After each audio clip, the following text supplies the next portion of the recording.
শুভ সন্ধ্যা বন্ধুরা, আপনাদের সকলকে আমার চ্যানেল প্রচেষ্টায় রেবায় স্বাগত। আমার আজকের নিবেদন কবিগুরু রবীন্দ্রনাথ ঠাকুরের লেখা মাল্যদান।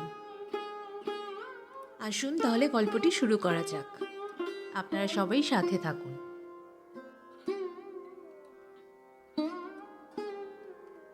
সকালবেলায় শীত শীত ছিল। দুপুরবেলায় বাতাসটি অল্প একটু তাতিয়া উঠিয়া দক্ষিণ দিক হইতে বহিতে আরম্ভ করিয়াছে। যতীন যে বারান্দায় বসিয়াছিল সেখান হইতে বাগানের এক কোণে একদিকে একটি কাঁঠাল ও আর একদিকে একটি শিরীষ গাছের মাঝখানের ফাঁক দিয়া বাহিরের মাঠ চোখে পড়ে। সেই শূন্য মাঠ ফাল্গুনের রৌদ্রে ধুধু করিতেছিল। তাহারই এক প্রান্ত দিয়া কাঁচা পথ চলিয়া গেছে। সেই পথ বাহিয়া বোঝাই খালাস গরুর গাড়ি মন্দ গমনে গ্রামের দিকে ফিরিয়া চলিয়াছে। গাড়োয়ান মাথায় গামছা ফেলিয়া অত্যন্ত বেকারভাবে গান গাহিতেছে। এমন সময় পশ্চাতে একটি সহাস্য নারীকণ্ঠ বলিয়া উঠিল, কি যতীন, পূর্বজন্মের কারোর কথা ভাবিতেছ বুঝি?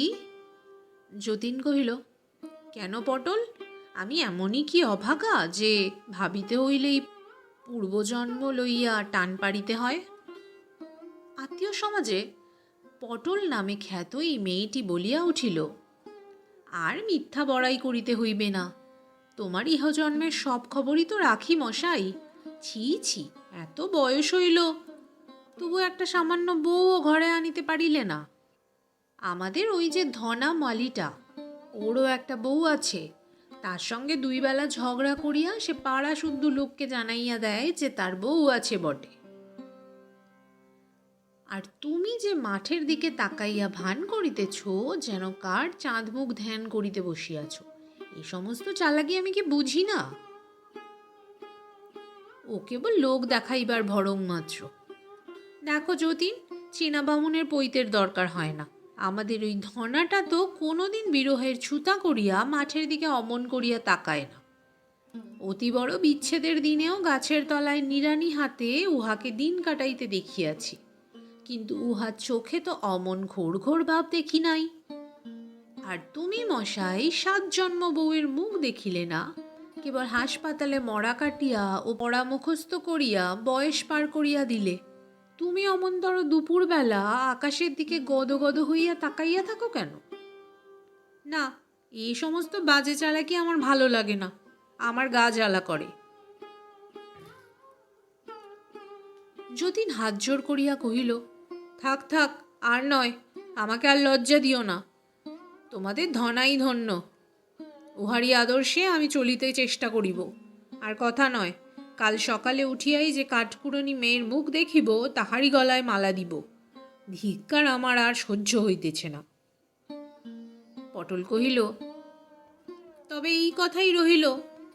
যতীন কহিল, হ্যাঁ রহিল।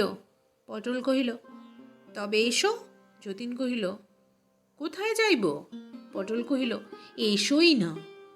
যতীন কহিল, না না, একটা কি দুষ্টুমি তোমার মাথায় আসিয়াছে, আমি এখন নড়িতেছি না। পটল কহিল, আচ্ছা, তবে এইখানেই বসো। বলিয়া সে দ্রুত পদে প্রস্থান করিল। পরিচয় দেওয়া যাক। যতীন এবং পটলের বয়সের একদিন মাত্র তারতম্য। পটল যতীনের চেয়ে একদিনের বড় বলিয়া যতীন তাহার প্রতি কোনো প্রকার সামাজিক সম্মান দেখাইতে নারাজ। উভয় খুড়তুতো জ্যাঠতুতো ভাই বোন, বরাবর একত্রে খেলা করিয়া আসিয়াছে। দিদি বলে না বলিয়া পটল যতীনের নামে বাল্যকালে বাপ খুড়ার কাছে অনেক নালিশ করিয়াছে, কিন্তু কোনো শাসনবিধির দ্বারা কোনো ফল পায় নাই। একটিমাত্র ছোট ভাইয়ের কাছেও তাহার পটল নাম ঘুচিল না।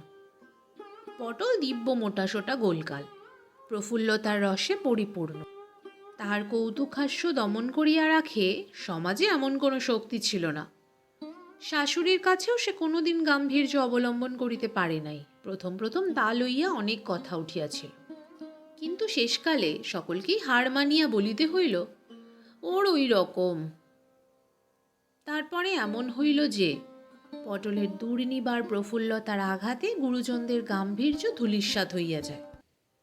পটল তাহার আশেপাশে কোনোখানে মন ভার মুখ ভার দুশ্চিন্তা সহিতে পারিত না। অজস্র গল্প হাসি ঠাট্টায় তাহার চারিদিকের হাওয়া যেন বিদ্যুৎ শক্তিতে বোঝাই হইয়া থাকিত। পটলের স্বামী হরকুমার বাবু ডেপুটি ম্যাজিস্ট্রেট, বিহার অঞ্চল হইতে বদলি হইয়া কলিকাতার আবগারি বিভাগে স্থান পাইয়াছেন। প্লেগের ভয়ে বাড়িতে একটি বাগান বাড়ি ভাড়া লইয়া থাকেন, সেখান হইতে কলিকাতায় যাতায়াত করেন। আবগারি পরিদর্শনে প্রায়ই তাহাকে মফস্বলে ফিরিতে হইবে বলিয়া দেশ হইতে মা এবং অন্য দুই একজন আত্মীয়কে আনিবার উপক্রম করিতেছে। এমন সময় ডাক্তারিতে নূতন উত্তীর্ণ পশার প্রতিপত্তিহীন যতীন বোনের নিমন্ত্রণে হপ্তাখানেকের জন্য এখানে আসিয়াছে। কলিকাতার গলি হইতে প্রথম দিন গাছপালার মধ্যে আসিয়া যতীন ছায়াময় নির্জন বারান্দায় ফাল্গুন মধ্যাহ্নের রসালস্যে আবিষ্ট হইয়া বসিয়াছিল। এমন সময় পূর্বকথিত সেই উপদ্রব আরম্ভ হইল। পটল চলিয়া গেলে আবার খানিকক্ষণের জন্য সে নিশ্চিন্ত হইয়া একটুখানি নড়িয়া চড়িয়া বেশ আরাম করিয়া বসিল। কাঠকোড়ানি মেয়ের প্রসঙ্গে ছেলেবেলাকার রূপকথার অলিগলির মধ্যে তাহার মন ঘুরিয়া বেড়াইতে লাগিল। এমন সময় আবার পটলের হাসি মাখা কণ্ঠের কাকলিতে সে চমকিয়া উঠিল। পটল আরেকটি মেয়ের হাত ধরিয়া সবেগে টানিয়া আনিয়া যতীনের সম্মুখে স্থাপন করিল। কহিল, ও কুড়ানি। মেয়েটি কহিল, কি দিদি? পটল কহিল, আমার এই ভাইটি কেমন দেখ দেখি। মেয়েটি অসংকোচে যতীনকে দেখিতে লাগিল। পটল কহিল, কেমন, ভালো দেখিতে না? মেয়েটি গম্ভীরভাবে বিচার করিয়া ঘাড় নাড়িয়া কহিল, হ্যাঁ, ভালো। যতীন লাল হইয়া চৌকি ছাড়িয়া উঠিয়া কহিল, আহ পটল, কি ছেলে মানুষই করিতেছ? পটল কহিল, আমি ছেলে মানুষই করি না তুমি বুড়ো মানুষই করো? তোমার বুঝি বয়সের গাছ পাথর নাই? যতীন পলায়ন করিল। পটল তাহার পিছনে পিছনে ছুটিতে ছুটিতে কহিল, ও যতীন, তোমার ভয় নাই, তোমার ভয় নাই। এখনই তোমার মালা দিতে হইবে না। ফাল্গুন চৈত্রে লগ্ন নাই, এখনো হাতে সময় আছে। পটল যাহাকে কুড়ানি বলিয়া ডাকে সেই মেয়েটি অবাক হইয়া রহিল। তাহার বয়স 16 হইবে, শরীর ছিপছিপে, মুখশ্রী সম্বন্ধে অধিক কিছু বলিবার নাই। কেবল মুখে এই একটি অসামান্যতা আছে যে দেখিলে যেন বনের হরিণের ভাব মনে আসে। কঠিন ভাষায় তাহাকে নির্বুদ্ধি বলা যাইতেও পারে, কিন্তু তাহা বোকামি নহে, তাহা বুদ্ধিবৃত্তির অপরিস্ফুরণ মাত্র। তাহাতে কুড়ানির মুখের সৌন্দর্য নষ্ট না করিয়া বরঞ্চ একটি বিশিষ্টতা আছে। সন্ধ্যাবেলা হরকুমার বাবু কলিকাতা হইতে ফিরিয়া আসিয়া যতীনকে দেখিয়া কহিলেন, এই যে যতীন আসিয়াছ, ভালোই হইয়াছে। তোমাকে একটু ডাক্তারি করিতে হইবে। পশ্চিমে থাকিতে দুর্ভিক্ষের সময় আমরা একটি মেয়েকে লইয়া মানুষ করিতেছি। পটল তাহাকে কুড়ানি বলিয়া ডাকে। উহার বাপ মা এবং ওই মেয়েটি আমাদের বাংলোর কাছেই একটি গাছতলায় পড়িয়া থাকে। যখন খবর পাইয়া গেলাম, গিয়া দেখি উহার বাপ মা মরিয়াছে, মেয়েটির প্রাণটুকু আছে মাত্র। পটল তাহাকে অনেক যত্নে বাঁচাইয়াছে। উহার জাতের কথা কেহ জানে না। তাহা লইয়া কেহ আপত্তি করিলেই পটল বলে, ও তো দ্বিজ, একবার মরিয়া এবার আমাদের ঘরে জন্মিয়াছে, উহার সাবেক জাত কোথায় ঘুচিয়া গেছে। প্রথমে মেয়েটি পটলকে মা বলিয়া ডাকিতে শুরু করিয়াছিল। পটল তাহাকে ধমক দিয়া বলিল, খবরদার আমাকে মা বলিস নে, আমাকে দিদি বলিস। পটল বলে, অত বড় মেয়ে মা বলিলে নিজেকে বুড়ি বলিয়া মনে হইবে যে। বোধ করি সেই দুর্ভিক্ষের উপবাসে বা আর কোনো কারণে উহার থাকিয়া থাকিয়া শূলবেদনার মতো হয়। ব্যাপারখানা কি, তোমাকে ভালো করিয়া পরীক্ষা করিয়া দেখিতে হইবে। ওরে তুলসী, কুড়ানিকে ডাকিয়া আনত। কুড়ানি চুল বাঁধিতে বাঁধিতে অসম্পূর্ণ বেনি পিঠের ওপরে দুলাইয়া হরকুমার বাবুর ঘরে আসিয়া উপস্থিত হইল। তাহার হরিণের মতো চোখ দুটি দুজনার ওপর রাখিয়া সে চাহিয়া রহিল। যতীন ইতস্তত করিতেছে দেখিয়া হরকুমার তাহাকে বলিলেন, বৃথা সংকোচ করিতেছ যতীন। উহাকে দেখিতে মস্ত ডাগর, কিন্তু কচি ডাবের মতো উহার ভিতরে কেবল জল ছলছল করিতেছে। এখনো শ্বাসের রেখা মাত্র দেখা দেয় নাই। ও কিছুই বোঝে না। উহাকে তুমি নারী বলিয়া ভ্রম করিও না, ও বনের হরিণী। যতীন তাহার ডাক্তারি কর্তব্য সাধন করিতে লাগিল। কুড়ানি কিছুমাত্র কুণ্ঠা প্রকাশ করিল না। যতীন কহিল, শরীর যন্ত্রের কোনো বিকার তো বোঝা গেল না। পটল ফস করিয়া ঘরে ঢুকিয়া বলিল, হৃদয় যন্ত্রেরও কোনো বিকার ঘটে নাই। তাহার পরীক্ষা দেখিতে চাও? বলিয়া কুড়ানির কাছে গিয়া তাহার চিবুক স্পর্শ করিয়া কহিল, ও কুড়ানি, আমার এই ভাইটিকে তোর পছন্দ হইয়াছে? কুড়ানি মাথা হেলাইয়া কহিল, হ্যাঁ। পটল কহিল, আমার ভাইকে তুই বিয়ে করবি? সে আবার মাথা হেলাইয়া কহিল, হ্যাঁ। পটল এবং হরকুমার বাবু হাসিয়া উঠিলেন। কুড়ানি কৌতুকের মর্ম না বুঝিয়া তাহাদের অনুকরণে মুখখানি হাসিতে ভরিয়া চাহিয়া রহিল। যতীন লাল হইয়া উঠিয়া ব্যস্ত হইয়া কহিল, আহ পটল, তুমি বাড়াবাড়ি করিতেছ, ভারী অন্যায়। হরকুমার বাবু, আপনি পটলকে বড় বেশি প্রশ্রয় দিয়া থাকেন। হরকুমার কহিলেন, নইলে আমিও যে উহার কাছে প্রশ্রয় প্রত্যাশা করিতে পারি না। কিন্তু যতীন, কুড়ানিকে তুমি জানো না বলিয়াই অত ব্যস্ত হইতেছ। তুমি লজ্জা করিয়া কুড়ানিকে শুদ্ধ লজ্জা করিতে শিখাইবে দেখিতেছি। উহাকে জ্ঞান বৃক্ষের ফল তুমি খাওয়াইও না। সকলে উহাকে লইয়া কৌতুক করিয়াছে। তুমি যদি মাঝের থেকে গাম্ভীর্য দেখাও, তবে সেটা উহার পক্ষে একটা অসঙ্গত ব্যাপার হইবে। পটল কহিল, এই জন্যই তো যতীনের সঙ্গে আমার কোনো কালেই বনিল না। ছেলেবেলা থেকে কেবলই ঝগড়া চলিতেছে, ও বড় গম্ভীর। হরকুমার বাবু কহিলেন, ঝগড়া করাটা বুঝি এমনই করিয়া একেবারে অভ্যাস হইয়া গেছে। ভাই সরিয়া পড়িয়াছেন আর এখন? পটল কহিল, ফের মিথ্যা কথা। তোমার সঙ্গে ঝগড়া করিয়া সুখ নাই, আমি চেষ্টাও করি না। হরকুমার বাবু কহিলেন, আমি গোড়াতেই হার মানিয়া যাই। পটল কহিল, বড় কর্মই করো, গোড়ায় হার না মানিয়া শেষে হার মানিলে কত খুশি হইতাম। রাত্রে শোবার ঘরের জানালা খুলিয়া দিয়া যতীন অনেক কথা ভাবিল। যে মেয়ে আপনার বাপ মাকে না খাইতে পাইয়া মরিতে দেখিয়াছে, তাহার জীবনের ওপর কি ভীষণ ছায়া পড়িয়াছে। এই নিদারুণ ব্যাপারে সে কত বড় হইয়া উঠিয়াছে, তাহাকে লইয়া কি কৌতুক করা যায়? বিধাতা দয়া করিয়া তাহার বুদ্ধিবৃত্তির ওপরে একটা আবরণ ফেলিয়া দিয়াছেন। এই আবরণ যদি উঠিয়া যায়, তবে অদৃষ্টের রুদ্রলীলার কি ভীষণ চিহ্ন প্রকাশ হইয়া পড়ে। আজ মধ্যাহ্নে গাছের ফাঁক দিয়া যতীন যখন ফাল্গুনের আকাশ দেখিতেছিল, দূর হইতে কাঁঠাল মুকুলের গন্ধ মৃদুতর হইয়া তাহার আঘ্রাণকে আবিষ্ট করিয়া ধরিতেছিল, তখন তাহার মনটা মাধুর্যের কুহেলিকায় সমস্ত জগৎটাকে আচ্ছন্ন করিয়া দেখিয়াছিল। ওই বুদ্ধিহীন বালিকা তাহার হরিণের মতো চোখ দুটি লইয়া সেই সোনালি কুহেলিকা অপসারিত করিয়া দিয়াছে।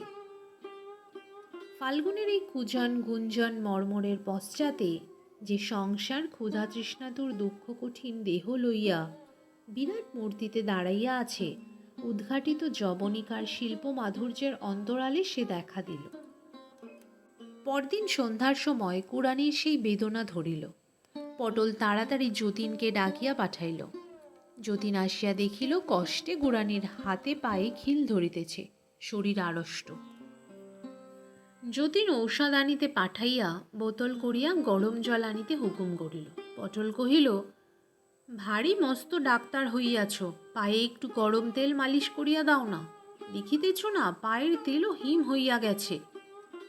যতীন রোগিণীর পায়ের তলায় গরম তেল সবেগে ঘষিয়া দিতে লাগিল। চিকিৎসা ব্যাপারে রাত্রি অনেক হইল। হরকুমার কলিকাতা হইতে ফিরিয়া আসিয়া বারবার কুড়ানির খবর লইতে লাগিলেন। যতীন বুঝিল, সন্ধ্যাবেলায় কর্ম হইতে ফিরিয়া আসিয়া পটল অভাবে হরকুমারের অবস্থা অচল হইয়া উঠিয়াছে। ঘন ঘন কুড়ানির খবর লইবার তাৎপর্য তাই। যতীন কহিল, হরকুমার বাবু ছটপট করিতেছেন, তুমি যাও পটল। পটল কহিল, পরের দোহাই দিব্যে বই কি, ছটফট কে করিতেছে তা বুঝিয়াছি, আমি গেলেই এখন তুমি বাঁচো। এদিকে কথায় কথায় লজ্জায় মুখ চোখ লাল হইয়া ওঠে। তোমার পেটে যে এত ছিল তা কে বুঝিবে? যতীন কহিল, আচ্ছা দোহাই তোমার, তুমি এইখানেই থাকো, রক্ষা করো। তোমার মুখ বন্ধ হইলে বাঁচি, আমি ভুল বুঝিয়াছিলাম। হরকুমারবাবু বোধহয় শান্তিতে আছেন, এরকম সুযোগ তার সর্বদা ঘটে না। কুড়ানি আরাম পাইয়া যখন চোখ খুলিল, পটল কহিল, তোর চোখ খোলাইবার জন্য তোর বর যে আজ অনেকক্ষণ ধরিয়া তোকে পায়ে ধরিয়া সাধিয়াছে, তাই তুই বুঝি এত দেরি করিলি? ছি ছি, ওর পায়ের ধুলো নে। কুড়ানি কর্তব্যবোধে তৎক্ষণাৎ গম্ভীরভাবে যতীনের পায়ের ধুলা লইল। যতীন দ্রুত পদে ঘর হইতে চলিয়া গেল। তাহার পরদিন হইতে যতীনের ওপরে রীতিমতো উপদ্রব আরম্ভ হইল। যতীন খাইতে বসিয়াছে, এমন সময় কুড়ানি আসিয়া অম্লান বদনে পাখা দিয়া তাহার মাছি তাড়াইতে প্রবৃত্ত হইল। যতীন ব্যস্ত হইয়া উঠিয়া বলিল, থাক থাক, কাজ নাই। কুড়ানি এই নিষেধে বিস্মিত হইয়া মুখ ফিরাইয়া পশ্চাৎপর্তী ঘরের দিকে একবার চাহিয়া দেখিল। তাহার পরে আবার পুনশ্চ পাখা দোলাইতে লাগিল। যতীন অন্তরালবর্তিনীর উদ্দেশ্যে বলিয়া উঠিল, পটল, তুমি যদি এমন করিয়া আমাকে জ্বালাও তবে আমি খাইব না, আমি এই উঠিলাম। বলিয়া উঠিবার উপক্রম করিতেই কুড়ানি পাখা ফেলিয়া দিল। যতীন বালিকার বুদ্ধিহীন মুখে তীব্র বেদনার রেখা দেখিতে পাইল।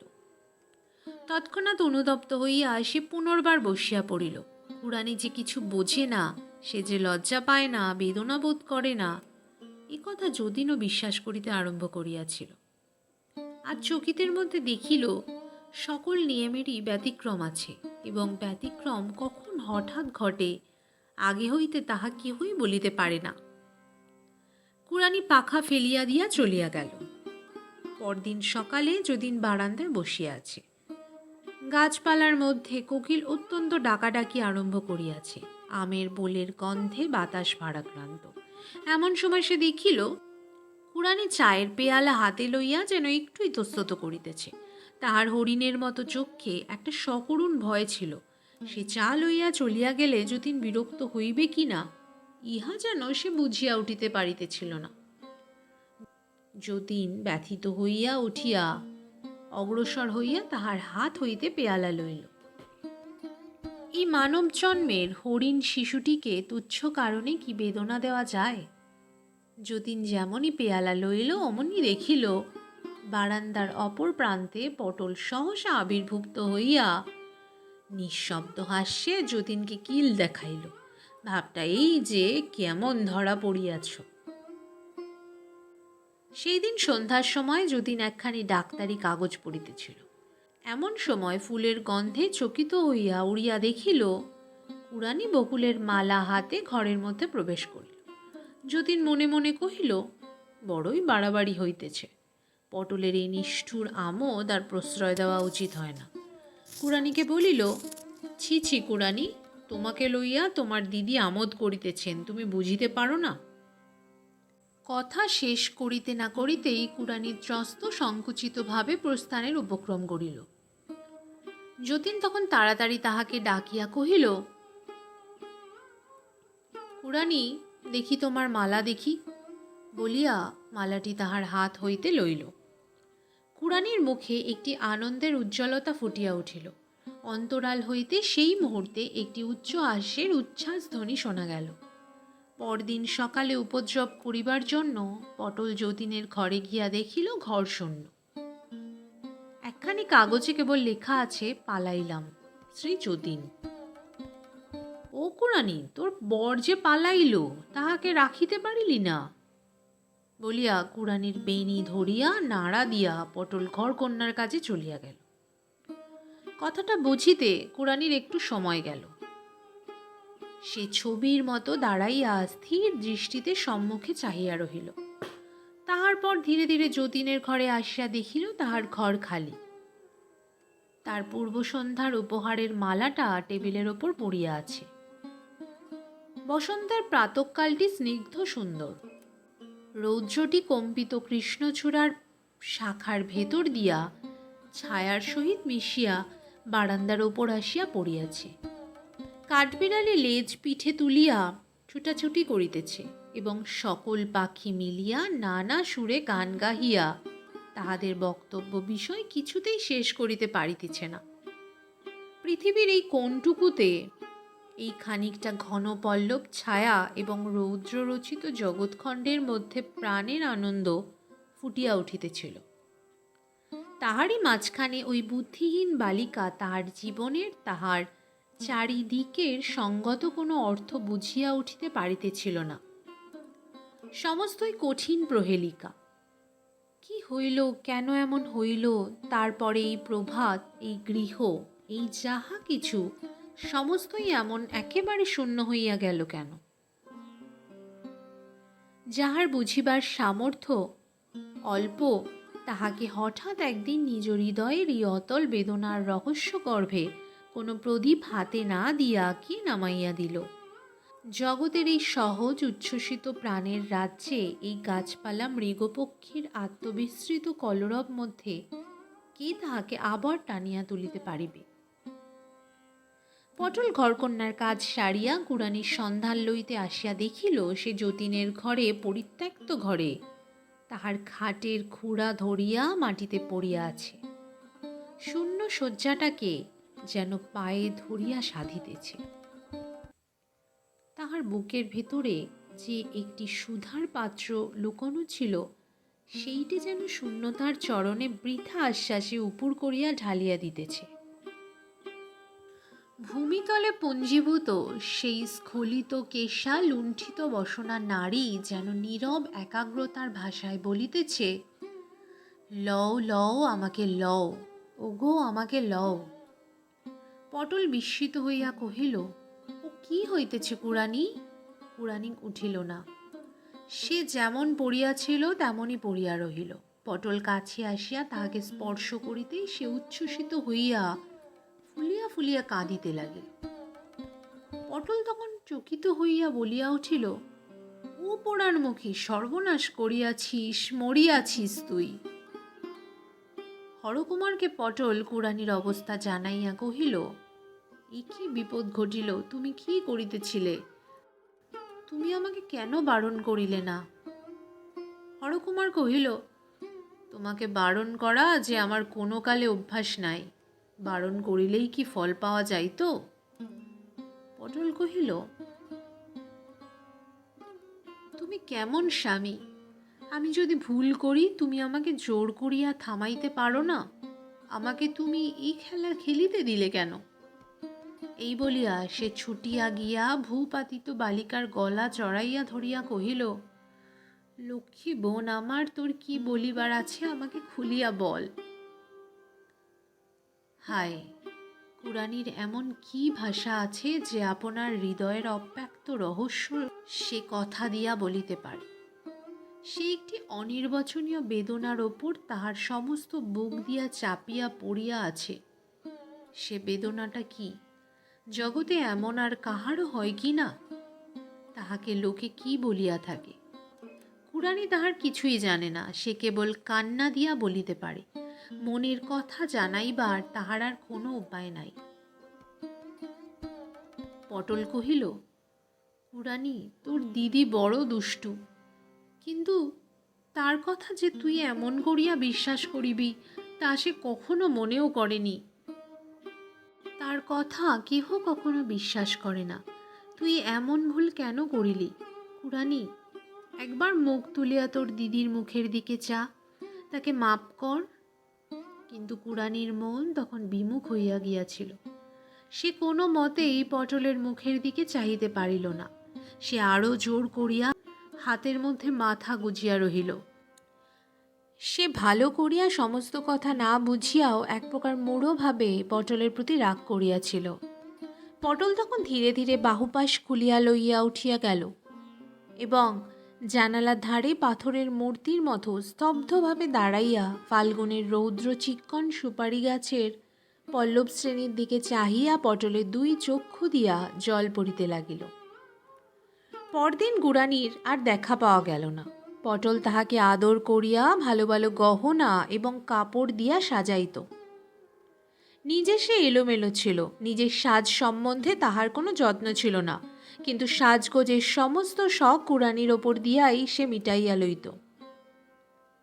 বহুকাল সঞ্চিত সেই সমস্ত বসনভূষণ কুড়ানির ঘরের মেঝের ওপর পড়িয়া আছে। তাহার হাতের বালাচুড়ি, নাসাগ্রের লবঙ্গ ফুলটি পর্যন্ত সে খুলিয়া ফেলিয়া গিয়াছে।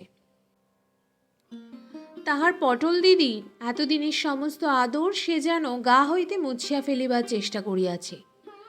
হরকুমার বাবু কুড়ানির সন্ধানে পুলিশে খবর দিলেন। সেবারে প্লেগ দমনের বিভীষিকায় এত লোক এতদিকে পলায়ন করিতেছিল যে সেই সকল পলাতক দলের মধ্য হইতে একটি বিশেষ লোককে বাছিয়া লওয়া পুলিশের পক্ষে শক্ত হইল। হরকুমার বাবু 2-4বার ভুল লোকের সন্ধানে অনেক দুঃখ এবং লজ্জা পাইয়া কুড়ানির আশা পরিত্যাগ করিলেন। অজ্ঞাতের কোল হইতে তাহারা যাহাকে পাইয়াছিলেন, অজ্ঞাতের কোলের মধ্যেই সে আবার লুকাইয়া পড়িল। যতীন বিশেষ চেষ্টা করিয়া সেবার প্লেগ হাসপাতালে ডাক্তারি পদ গ্রহণ করিয়াছিল। একদিন দুপুরবেলায় বাসায় আহার সারিয়া হাসপাতালে আসিয়া সে শুনিল হাসপাতালের স্ত্রী বিভাগে একটি নূতন রোগিণী আসিয়াছে। পুলিশ তাহাকে পথ হইতে কুড়াইয়া আনিয়াছে। যতীন তাহাকে দেখিতে গেল। মেয়েটির মুখের অধিকাংশ চাদরে ঢাকা ছিল। যতীন প্রথমেই তাহার হাত তুলিয়া নাড়ি দেখিল। নাড়িতে জ্বর অধিক নাই, কিন্তু দুর্বলতা অত্যন্ত। তখন পরীক্ষার জন্য মুখের চাদর সরাইয়া দেখিল সেই কুড়ানি। ইতিমধ্যে পটলের কাছ হইতে যতীন কুড়ানির সমস্ত বিবরণ জানিয়াছিল। অব্যক্ত হৃদয়ভাবের দ্বারা ছায়াচ্ছন্ন তাহার সেই হরিণ চক্ষু দুটি কাজের অবকাশে যতীনের ধ্যান দৃষ্টির ওপরে কেবলই অশ্রুহীন কাতরতা বিকীর্ণ করিয়াছে। আজ সেই রোগ নিমিলিত চক্ষুর সুদীর্ঘ পল্লব কুড়ানির শীর্ণ কপলের ওপরে কালিমার রেখা টানিয়াছে। দেখিবা মাত্র যতীনের বুকের ভেতরটা হঠাৎ কে যেন চাপিয়া ধরিল। সেই একটি মেয়েকে বিধাতা এত যত্নে ফুলের মতো সুকুমার করিয়া গড়িয়া দুর্ভিক্ষ হইতে মাড়ির মধ্যে ভাসাইয়া দিলেন কেন? আজ এই যে পেলব প্রাণটি ক্লিষ্ট হইয়া বিছানার ওপরে পড়িয়া আছে, ইহার এই অল্প কয়দিনের আয়ুর মধ্যে এত বিপদের আঘাত, এত বেদনার ভার সহিল কি করিয়া, ধরিল কোথায়? যতীনই বা ইহার জীবনের মাঝখানে তৃতীয় আরেকটি সংকটের মতো কোথা হইতে আসিয়া জড়াইয়া পড়িল। রুদ্ধ দীর্ঘ নিঃশ্বাস যতীনের বক্ষদ্বারে আঘাত করিতে লাগিল, কিন্তু সেই আঘাতের তাড়নায় তাহার হৃদয়ের তারে একটা সুখের মিরও বাজিয়া উঠিল। যে ভালোবাসা জগতে দুর্লভ, যতীন তাহা না চাহিতেই ফাল্গুনের একটি মধ্যাহ্নে একটি পুরনো বিকশিত মাধবী মঞ্জুরির মতো অকস্মাৎ তার পায়ের কাছে আপনি আসিয়া খসিয়া পড়িয়াছে। যে ভালোবাসা এমন করিয়া মৃত্যুর দ্বার পর্যন্ত আসিয়া মূর্ছিত হইয়া পড়ে, পৃথিবীতে কোনো লোক সেই দেবভোগ্য নৈবেদ্য লাভের অধিকারী। যতীন কুড়ানির পাশে বসিয়া তাহাকে অল্প অল্প গরম দুধ খাওয়াইয়া দিতে লাগিল। খাইতে খাইতে অনেকক্ষণ পর সে দীর্ঘ নিঃশ্বাস ফেলিয়া চোখ মেলিল। যতীনের মুখের দিকে চাহিয়া তাহাকে সুদূর স্বপ্নের মতো যেন মনে করিয়া লইতে চেষ্টা করিল। যতীন যখন তাহার কপালে হাত রাখিয়া একটুখানি নাড়া দিয়া কহিল, কুড়ানি, তখন তাহার অজ্ঞানের শেষ ঘোরটুকু ভাঙিয়া গেল। যতীনকে সে চিনিল এবং তখনই তাহার চোখের ওপরে বাষ্পকোমল আরেকটি মোহের আবরণ পড়িল। প্রথম মেঘ সমাগমে সুগম্ভীর আষাঢ়ের আকাশের মতো কুড়ানির কালো চোখ দুটির ওপর একটি যেন সুদূরব্যাপী সজল স্নিগ্ধতা ঘনাইয়া আসিল। যতীন সকরুণ যত্নের সহিত কহিল, কুড়ানি, এই দুধটুকু শেষ করিয়া ফেল।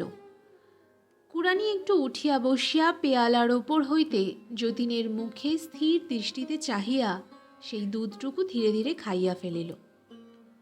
হাসপাতালের ডাক্তার একটিমাত্র রোগীর পাশে সমস্তক্ষণ বসিয়া থাকিলে কাজও চলে না, দেখিতেও ভালো লাগে না। অন্যত্র কর্তব্য সারিবার জন্য যতীন যখন উঠিল তখন ভয়ে ও নৈরাশ্যে কুড়ানির চোখ দুটি ব্যাকুল হইয়া পড়িল। যতীন তাহার হাত ধরিয়া তাহাকে আশ্বাস দিয়া কহিল, আমি আবার এখনই আসিব কুড়ানি, তোমার কোনো ভয় নাই। যতীন কর্তৃপক্ষ দিগকে জানাইয়া দিল, এই নূতন আনিত রোগিণীর প্লেগ হয় নাই, সে না খাইয়া দুর্বল হইয়া পড়িয়াছে, এখানে অন্য প্লেগ রোগীর সঙ্গে থাকিলে তাহার পক্ষে বিপদ ঘটিতে পারে। বিশেষ চেষ্টা করিয়া যতীন কুড়ানিকে অন্যত্র লইয়া যাইবার অনুমতি লাভ করিল এবং নিজের বাসায় লইয়া গেল। পটলকে সমস্ত খবর দিয়া একখানি চিঠিও লিখিয়া দিল। সেই দিন সন্ধ্যার সময় রোগী এবং চিকিৎসক ছাড়া ঘরে আর কেহ ছিল না। শিয়রের কাছে রঙিন কাগজের আবরণে ঘেরা একটি কেরোসিন ল্যাম্প ছায়াচ্ছন্ন মৃদু আলোক বিকীর্ণ করিতেছিল। ব্র্যাকেটের ওপরে একটা ঘড়ি নিস্তব্ধ ঘরে টিকটিক শব্দ দোলক দোলাইতেছিল। যতীন কুড়ানির কপালে হাত দিয়া কহিল, তুমি কেমন বোধ করিতেছ কুড়ানি? কুড়ানি তাহার কোনো উত্তর না করিয়া যতীনের হাতটি আপনার কপালেই চাপিয়া রাখিয়া দিল। যতীন আবার জিজ্ঞাসা করিল, ভালো বোধ হইতেছে? কুড়ানি একটুখানি চোখ বুজিয়া কহিল, হ্যাঁ। যতীন জিজ্ঞাসা করিল, তোমার গলায় এটা কি কুড়ানি? কুড়ানি তাড়াতাড়ি কাপড়টা টানিয়া তাহা ঢাকিবার চেষ্টা করিল। যতীন দেখিল সে একখানি শুকনো বকুলের মালা। তখন তাহার মনে পড়িল সে মালাটা কি। ঘড়ির টিকটিক শব্দের মধ্যে যতীন চুপ করিয়া বসিয়া ভাবিতে লাগিল। কুড়ানির এই প্রথম লুকাইবার চেষ্টা, নিজের হৃদয়ের ভাব গোপন করিবার এই তাহার প্রথম প্রয়াস। কুড়ানি মৃগশিশু ছিল, সে কখন হৃদয়ের ভাড়াতুরা যুবতী নারী হইয়া উঠিল। কোন রৌদ্রের আলোকে, কোন রৌদ্রের উত্তাপে তাহার বুদ্ধির ওপরকার সমস্ত কুয়াশা কাটিয়া গিয়া তাহার লজ্জা, তাহার শঙ্কা, তাহার বেদনা এমন হঠাৎ প্রকাশিত হইয়া পড়িল। রাত্রি 2টা-2:30টার সময় যতীন চৌকিতে বসিয়াই ঘুমাইয়া পড়িয়াছে। হঠাৎ দ্বার খোলার শব্দে চমকিয়া উঠিয়া দেখিল পটল এবং হরকুমার বাবু এক বড় ব্যাগ হাতে ঘরের মধ্যে প্রবেশ করিলেন। হরকুমার কহিলেন, তোমার চিঠি পাইয়া কাল সকালে আসিব বলিয়া বিছানায় শুইলাম।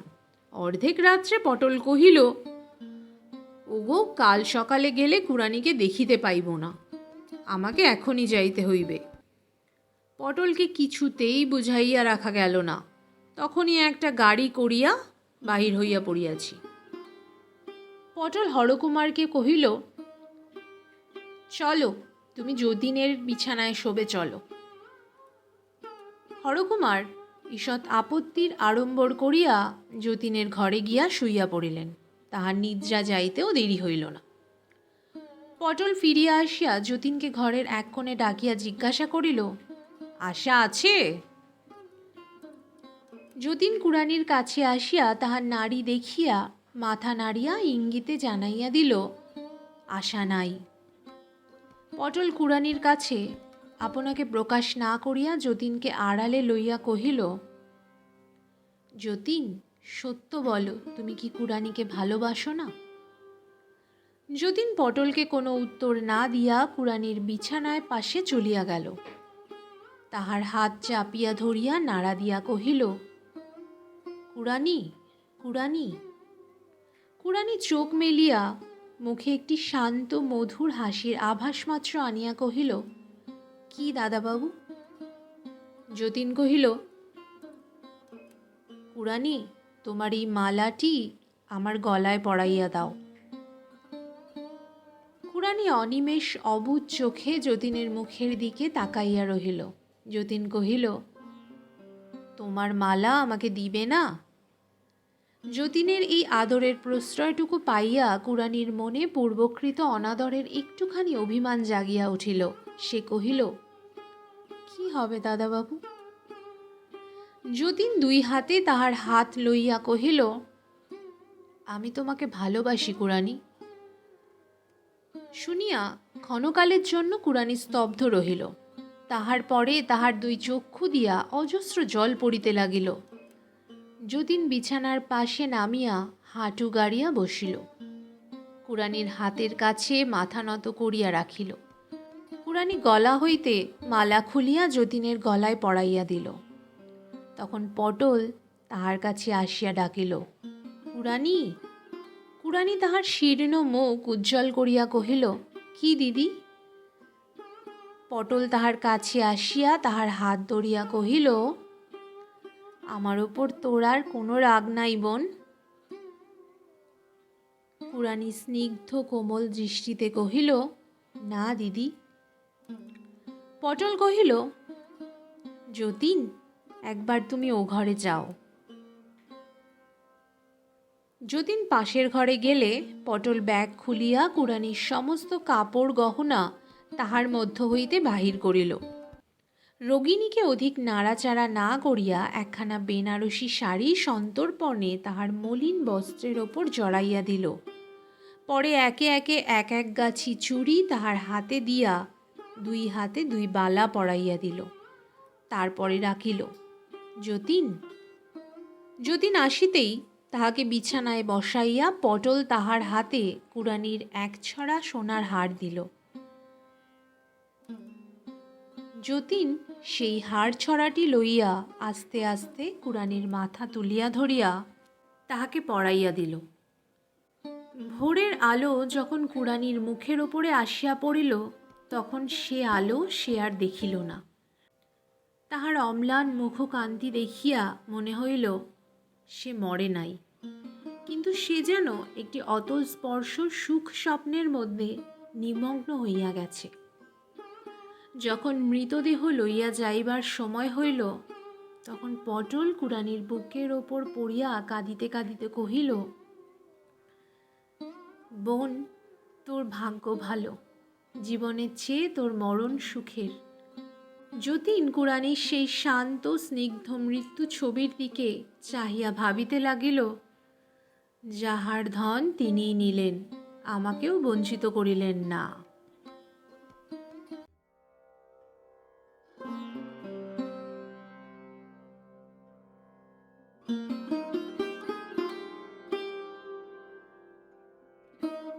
ব্যাস বন্ধুরা, শেষ হলো আমার আজকের গল্প, কবিগুরু রবীন্দ্রনাথ ঠাকুরের লেখা মাল্যদান।